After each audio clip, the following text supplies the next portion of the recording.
The quantum sensors aboard the mining vessel Artemis hummed their usual melody, a sound Captain Sarah Chen had grown accustomed to over her 15 years in deep space. The ship's massive drilling arrays cast long shadows across the asteroid field they'd been working for the past 3 months. The equipment designed to extract rare Earth elements from the ancient rocks floating in the void. "Captain," called Dr. Maya Rodriguez from her station, her dark eyes fixed on the quantum frequency display. "I'm picking up something unusual." Her fingers danced across the holographic interface, adjusting parameters with practiced precision. "It's like nothing I've ever seen before." Sarah moved to Maya's station, her magnetic boots clicking against the metal deck. The rest of the bridge crew, a tight-knit team of 12, continued their work, but she could feel their attention shift. Out here, beyond the orbit of Neptune, anything unusual could mean the difference between profit and disaster. "Show me," Sarah said, leaning over Maya's shoulder. The display showed a complex waveform, pulsing with a rhythm that seemed almost musical. "It's not random noise," Maya explained, her voice carrying the excitement of a scientist on the verge of discovery. "There's a pattern, but it's using quantum entanglement in a way that shouldn't be possible with any technology we know of." Before Sarah could respond, Raj Patel's voice cut through the bridge. "Captain, we've got something big on long-range scanners." The ship's sensor specialist's hands flew across his console. "Whatever it is, it's massive, at least 3 kilometers long." "Put it on the main display," Sarah ordered, turning to face the bridge's central holographic projection. The image that appeared made everyone fall silent. Floating against the backdrop of stars was what could only be described as a work of art. A massive vessel, its hull composed of what appeared to be crystalline structures that caught and reflected the distant sunlight in ways that made it seem alive. But there was something wrong with the beautiful ship. Its crystalline surface was pitted and scarred, and parts of it seemed to be deteriorating. "Life signs?" Sarah asked, her voice barely above a whisper. "Thousands," Raj replied, his voice filled with awe. "But they're muted somehow, like they're in some kind of suspended animation. And Captain, the ship's internal systems are failing. Whatever's keeping them alive, it's breaking down." Sarah Chen had never imagined her first contact with alien life would come during a routine mining operation. She'd also never imagined she'd have to make a decision that could affect thousands of lives within moments of that contact. "Maya, can you clean up that quantum signal? If it's their version of a distress call, I want to know what it's saying." For the next hour, the crew of the Artemis worked to decipher the alien transmission.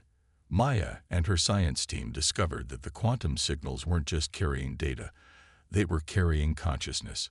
The alien vessel's AI was reaching out, using technology far beyond human understanding to seek help. Through a combination of advanced linguistic software and the AI's own attempts to communicate, they began to understand. The vessel was an ark ship, carrying the last survivors of a civilization called the Lyrians. They had fled their home system thousands of years ago, their passengers preserved in crystalline stasis chambers, while their AI searched for a safe haven. But now that AI was failing, its quantum circuits degrading after millennia of operation. Without intervention, the stasis chambers would fail one by one, and 10,000 refugees would never wake from their ancient sleep. "We have to help them," Maya said, voicing what many of the crew were thinking. "It's not that simple," Sarah replied, though her heart ached at the thought of thousands of lives slipping away. "We're a mining vessel. We don't have the facilities for this kind of operation, and protocol for first contact is clear. We're supposed to maintain distance and wait for Earth Command to send specialists." "With respect, Captain," Raj interjected, his dark eyes intense. "By the time Earth Command gets here, it'll be too late. Their power systems are failing. I give them 2 weeks at most." Sarah looked around at her crew, seeing the same determination in their eyes that she felt in her heart. They were miners, engineers, and scientists, practical people who solved problems for a living. Maybe that's exactly what was needed here. Right, she said, straightening her shoulders. Maya, work with the AI. See if you can stabilize its quantum matrix using our sensor arrays. Raj, I want detailed scans of their stasis systems. Let's see if we can hook them into our power grid as a temporary measure. Captain, her XO, James McKenna, spoke up. Earth Command won't like this. We could lose our mining licenses over unauthorized first contact. Sarah smiled, a determined glint in her eye. Then we better make sure we succeed, because I'm not going to be the human who stood by and watched 10,000 people die because of paperwork. As the crew sprang into action, Sarah watched the crystalline ship through the main viewport. Humanity had always wondered if they were alone in the universe. Now they had their answer, and with it came a test, not of their technology or their strength, but of their compassion. The Artemis's mining arrays began to move, not to break apart asteroids this time, but to carefully maneuver alongside the alien vessel.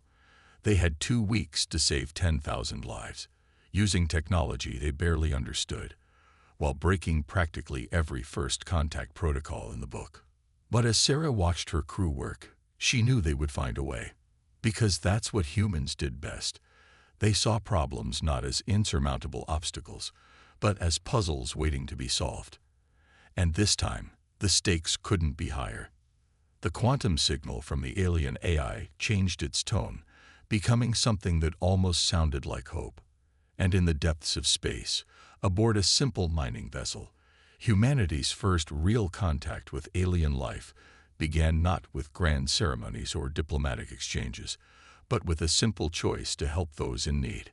Captain Chen, your actions constitute a direct violation of First Contact Protocol 17B. The holographic projection of Admiral Wong filled the Artemis's small conference room, his expression stern. You are hereby ordered to withdraw to a safe distance and await the arrival of the First Contact Response Team.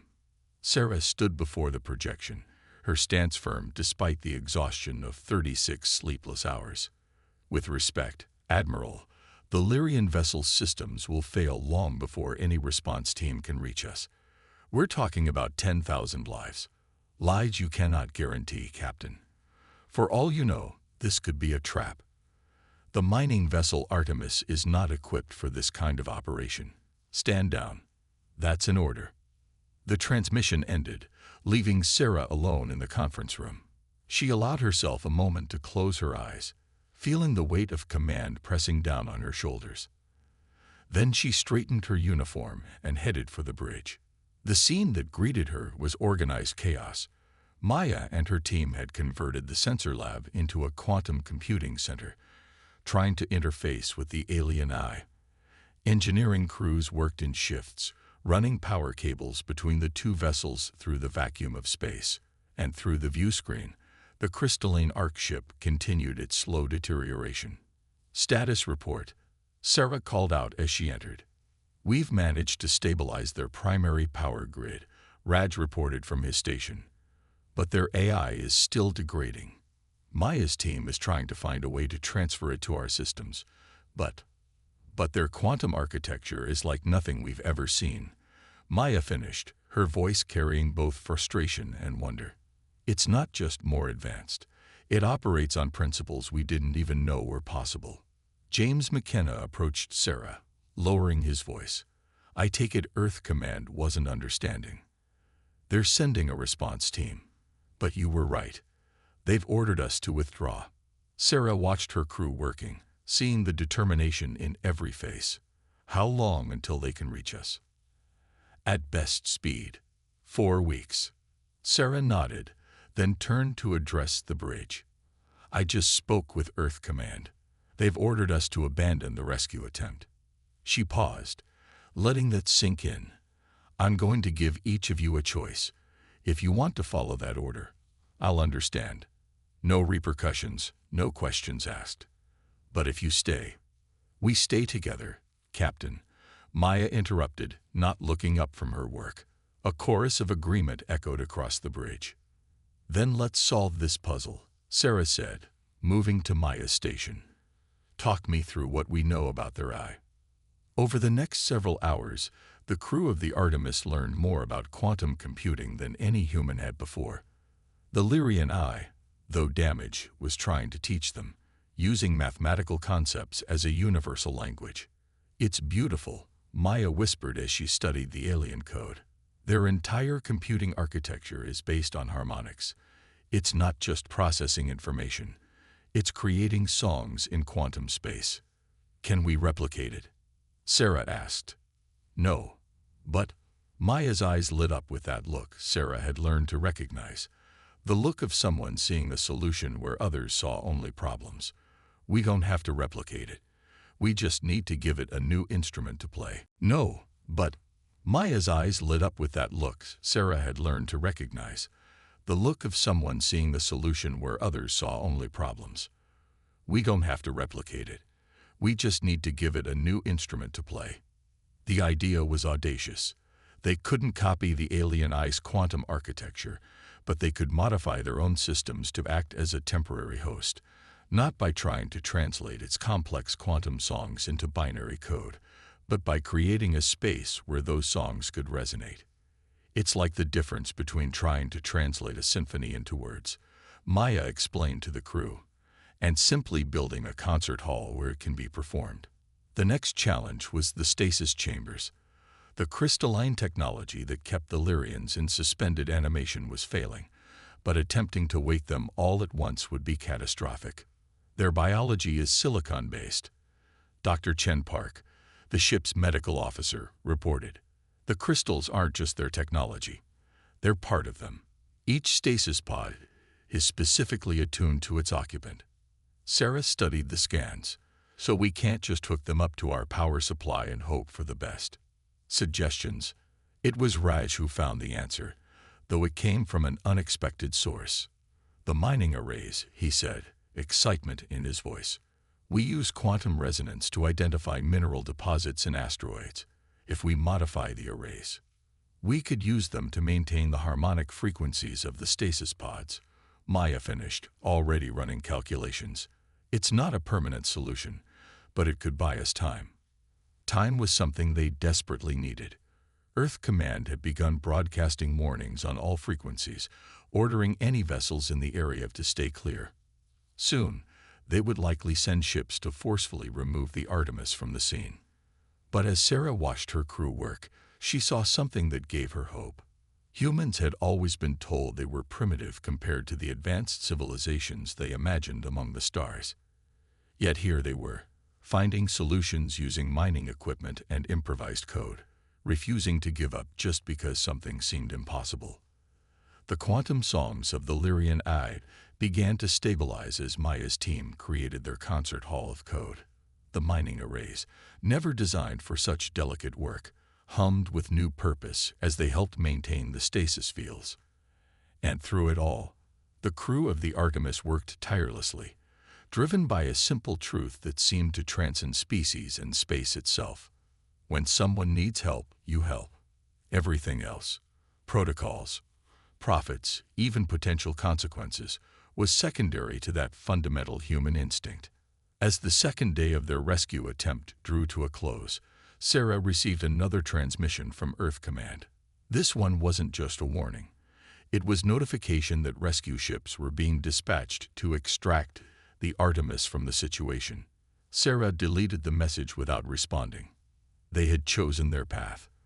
Now they just had to succeed before those ships arrived, not just to save their own careers, but to save 10,000 lives that hung in the balance between decay and salvation. The crystalline ship glowed softly in the starlight, its scarred surface reflecting the lights of EVA teams moving between the vessels. Humanity's first major contact with alien life wasn't going according to any protocol or plan. Instead, it was unfolding the way many of humanity's greatest moments did, with ordinary people choosing to do extraordinary things, simply because it was right. The crystalline stasis pod hummed with a frequency that made Sarah's teeth ache. Maya and Dr. Park stood on either side of it, their instruments monitoring every fluctuation in its quantum field. After 3 days of preparation, they were ready to attempt their first revival of a Lyrian refugee. "The pod's harmonic resonance is stable," Maya reported, her eyes fixed on her quantum scanner. The AI confirms this is one of their medical specialists. If we can revive them successfully, they might be able to help with the others. Life signs are steady, Dr. Park added. As far as I can tell, anyway. Their biology is, well, it's like nothing I've ever studied.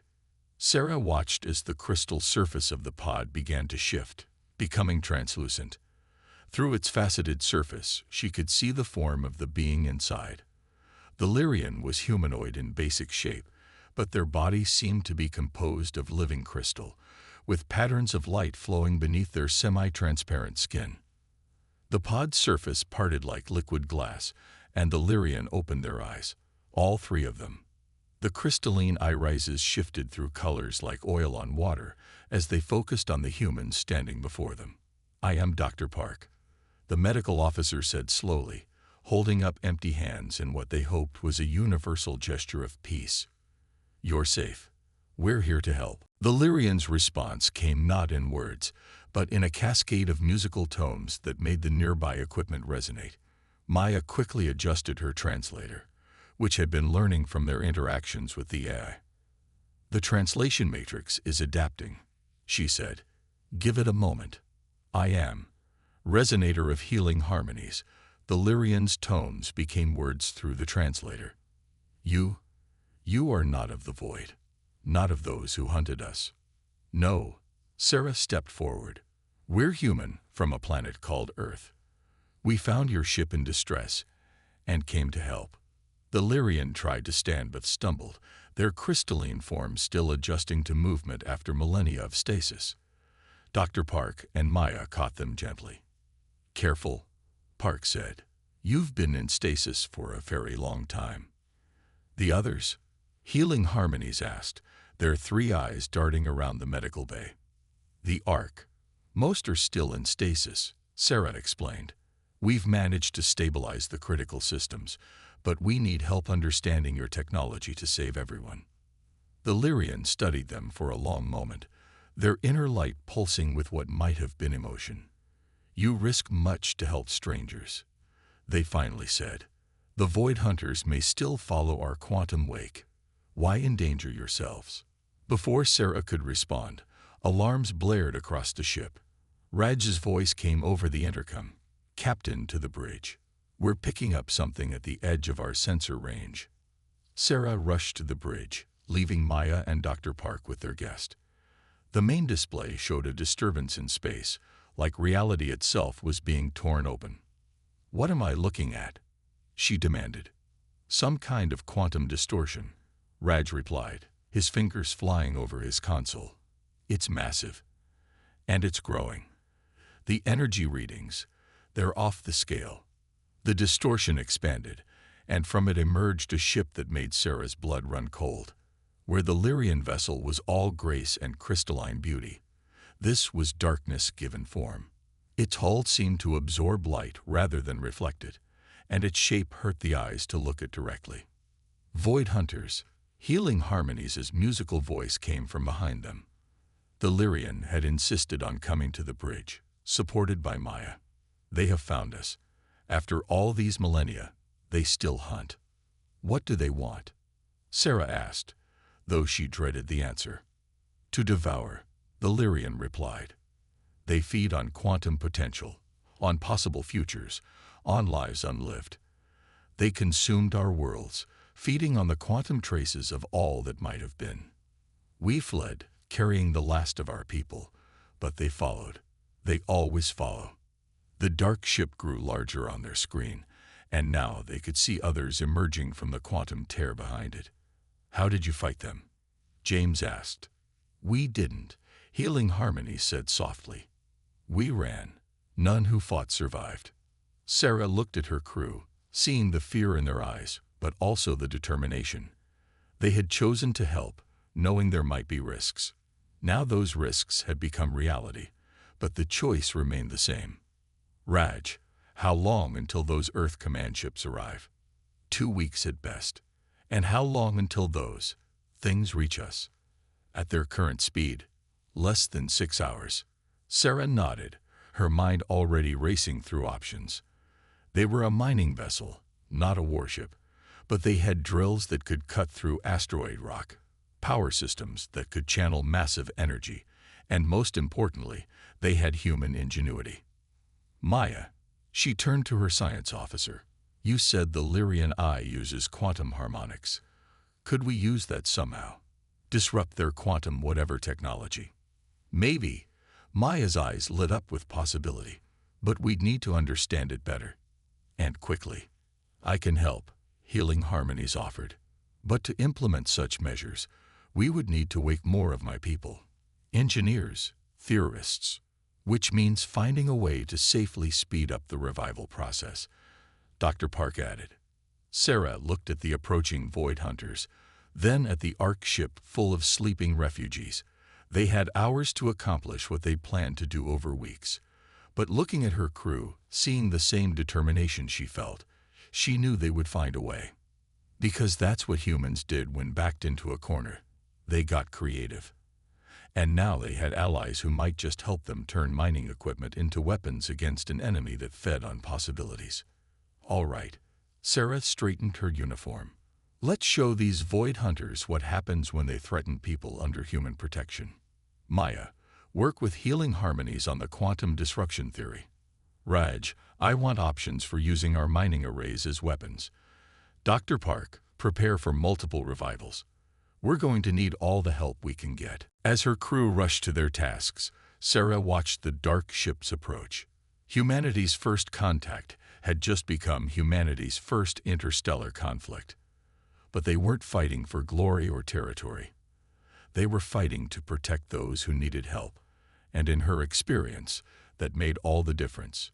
The Artemis cargo bay had been transformed into an impromptu command center. Holographic displays showed the approaching Void Hunter vessels, their dark forms growing larger with each passing hour. Around the central planning table, humans worked alongside a dozen awakened Lyrians, their crystalline forms casting prismatic patterns across the walls. The mining arrays were never designed for this, Chief Engineer Lai Wei said, gesturing to the schematics floating above the table. But if we reverse the quantum resonance fields and overcharge them, the harmonic wavelength could disrupt their quantum feeding processes, finished Symphony of Breaking Stars, one of the awakened Lyrian scientists. Their crystalline form vibrated with excitement, creating a soft chiming sound. But the power requirements would be enormous. Sarah studied the calculations floating in the air.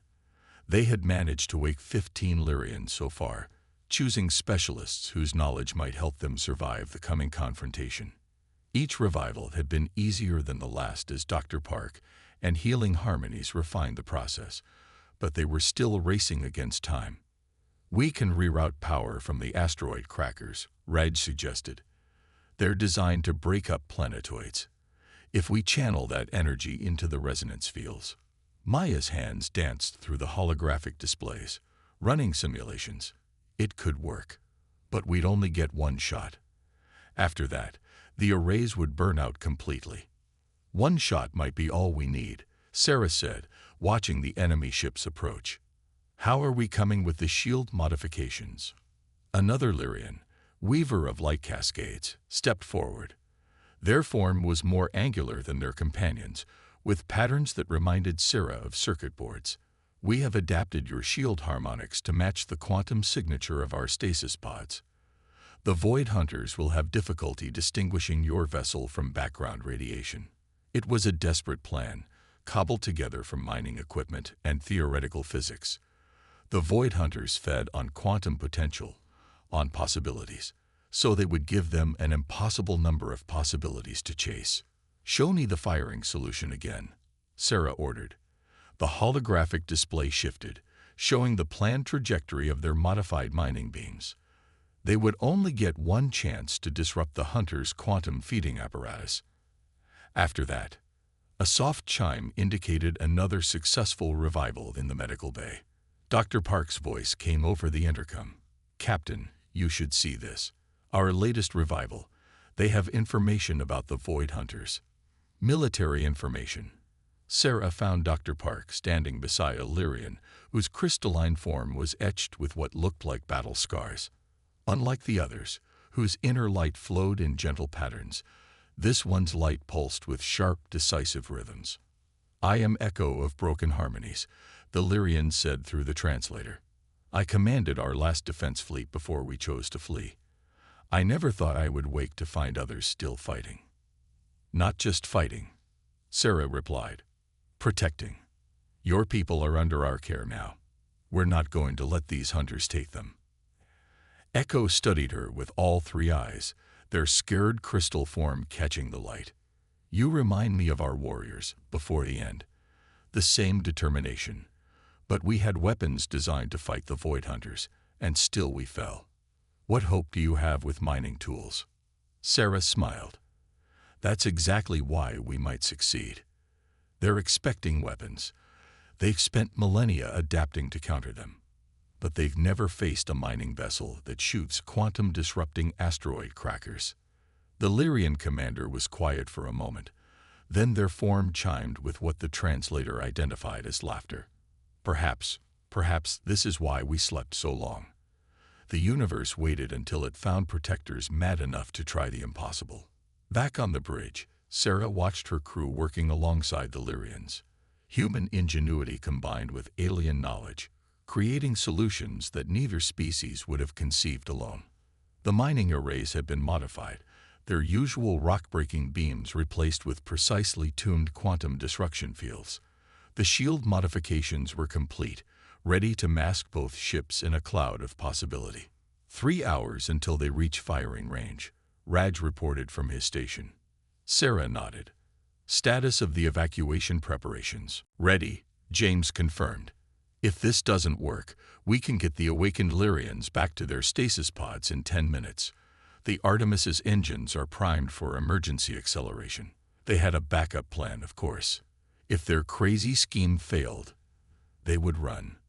But first, they would try something that even the Lyrians, with all their advanced technology, had never attempted: using simple mining equipment to fight beings that fed on quantum potential. "Message from Echo of Broken Harmonies," Maya called out. "They finished analyzing our modifications.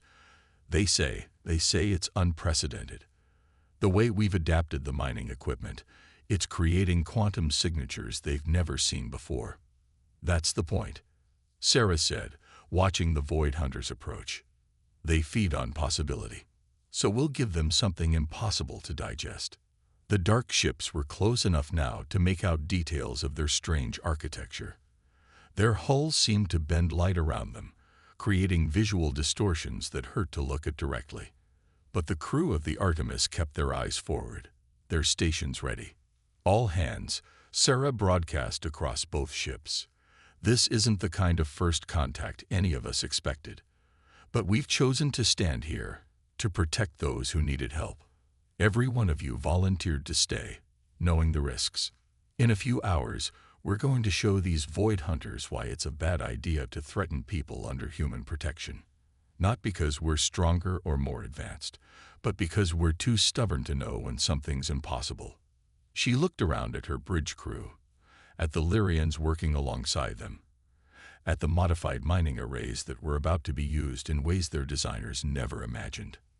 "Maya, start the quantum masking. Raj, power up the arrays. Let's show them what happens when you corner a bunch of miners and force them to get creative." The Artemis's engines hummed as they maneuvered into position, its modified shields creating a cloud of quantum possibilities around both ships. On the main screen, the Void Hunters continued their approach, unaware that they were about to face something unprecedented in their millennia of hunting. Humans with mining equipment, and something to protect. The void between stars erupted in quantum fire as the first Void Hunter ship launched its attack. Reality itself seemed to twist around their weapons, each blast carrying with it the weight of uncounted possible futures. But the Artemis was already moving, its modified shield scattering quantum signatures like a cloud of mirrors reflecting starlight. "They can't get a lock," Raj called out, his hands dancing across his console. "The quantum masking is working."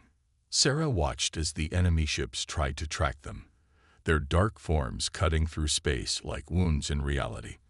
Maya, how long until the mining arrays are charged? 2 minutes to full power, Maya replied, working alongside Symphony of Breaking Stars. But Captain, the power readings are off the scale. We'll only get one shot before the whole system burns out. Then we make it count. Sarah turned to Echo of Broken Harmonies, who stood watching the battle with ancient eyes. Your people fought them for years. Where are they most vulnerable? The scared Lyrian commander studied the tactical display. Their quantum feeding apparatus. There at the junction of their hull segments. But they'll be expecting us to target it. In all our wars, none ever succeeded in. Good thing we're not fighting a war, Sarah interrupted with a grim smile. We're just a bunch of miners about to do something incredibly stupid with our equipment. The Void Hunters were spreading out, trying to encircle them. Their dark ships moved with terrible grace, each maneuver calculated to cut off possible escape routes. They had hunted prey across the stars for millennia, and their tactics showed it. But they had never hunted humans before. Shields at maximum dispersion, James reported. Power readings from the mining arrays are critical. 30 seconds to firing solution, Raj added. Sarah watched the enemy ships moving into position, seeing not their overwhelming power, but the pattern in their movements. They were predators, used to pursuing fleeing prey. They expected fear, expected their targets to run. All hands, Sarah broadcast across the ship. Brace for acceleration. Raj, plot me a course straight through their formation. Maya, tune the quantum disruption field to maximum scatter. Straight through. James asked, disbelief in his voice. Captain, that's completely insane. Sarah finished. Exactly. They feed on possibility, on predictable outcomes. So let's show them something impossible. The Artemis's engines roared to life, pushing the mining vessel directly toward the heart of the Void Hunter formation.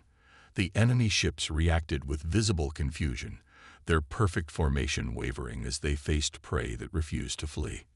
Mining arrays at full power, Maya shouted. Quantum harmonic resonance is synchronized. Wait for my mark, Sarah ordered, watching the distance close. The Void Hunters were adjusting, bringing their weapons to bear. But in that moment of adjustment, that split second of uncertainty in the face of the unexpected, they had created an opening. Now, the modified mining arrays fired, their beams carrying not the usual rock-breaking energy, but waves of quantum disruption, amplified by Lyrian science and human audacity. Where the beams struck the Lid Void Hunter ship, reality itself seemed to shudder. The enemy vessel's dark hull began to crack, lines of light spreading across its surface like lightning through storm clouds. But it wasn't just physical damage. The quantum disruption was affecting their very ability to feed on possibility. Their quantum feeding apparatus is overloading, Maya reported excitedly. The disruption field is forcing them to process too many impossible outcomes at once. The lead ship's hull was breaking apart now, its structure unable to contain the cascade of quantum possibilities being forced through its systems. The other Void Hunters reacted, trying to adjust their own quantum fields to compensate. But the Artemis wasn't done. As their mining arrays burned out, their final burst of energy spent, Sarah gave her next order. Full power to engines. Ram the quantum wake. The mining vessel shot forward through the space where the lead ship had been, its passage creating a trail of quantum distortions that caught the remaining Void Hunters in a web of cascading impossibilities. Their dark ships began to break apart, unable to process the overwhelming flood of potential futures generated by the combination of human recklessness and Lyrian science. Engineering reports complete burnout of the mining arrays, James called out. We're running on emergency power. Status of the Lyrian arc, Sarah demanded. Stable, Raj replied. The stasis pods are holding. Whatever those things were trying to do to the quantum fields, it didn't work. As the last Void Hunter ship dissolved into quantum fire, Sarah looked around her bridge.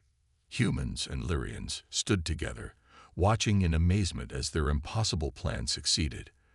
They had taken mining equipment and determination and turned them into weapons against an enemy that had terrorized advanced civilizations for millennia.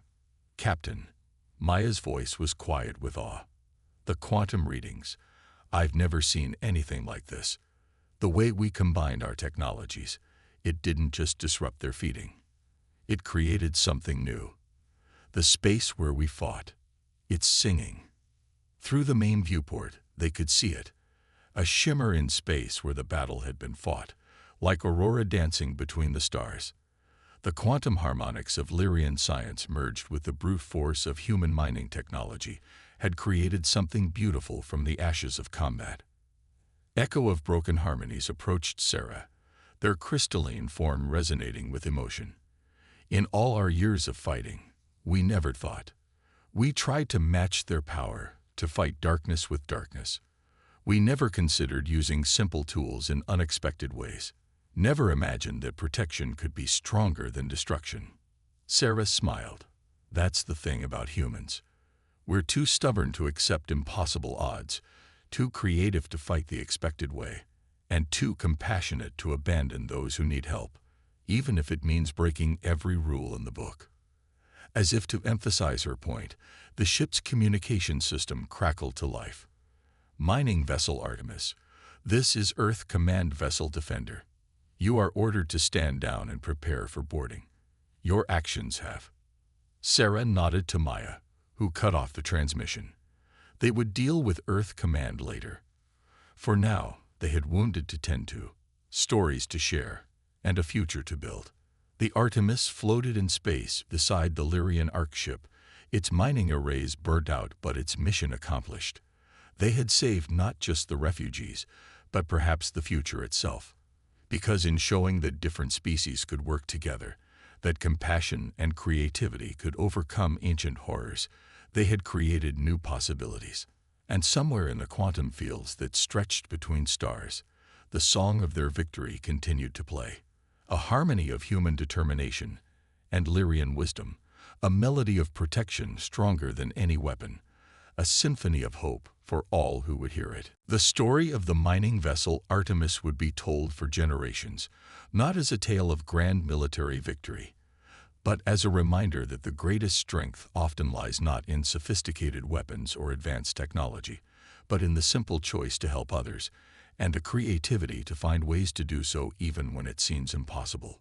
For in that choice, humanity had proven itself worthy not just of joining the galactic community, but of helping to protect it. Not through overwhelming force or advanced technology, but through the simple, unstoppable power of human compassion combined with human ingenuity. And in the depths of space, that was a power greater than any quantum-eating horror could hope to overcome.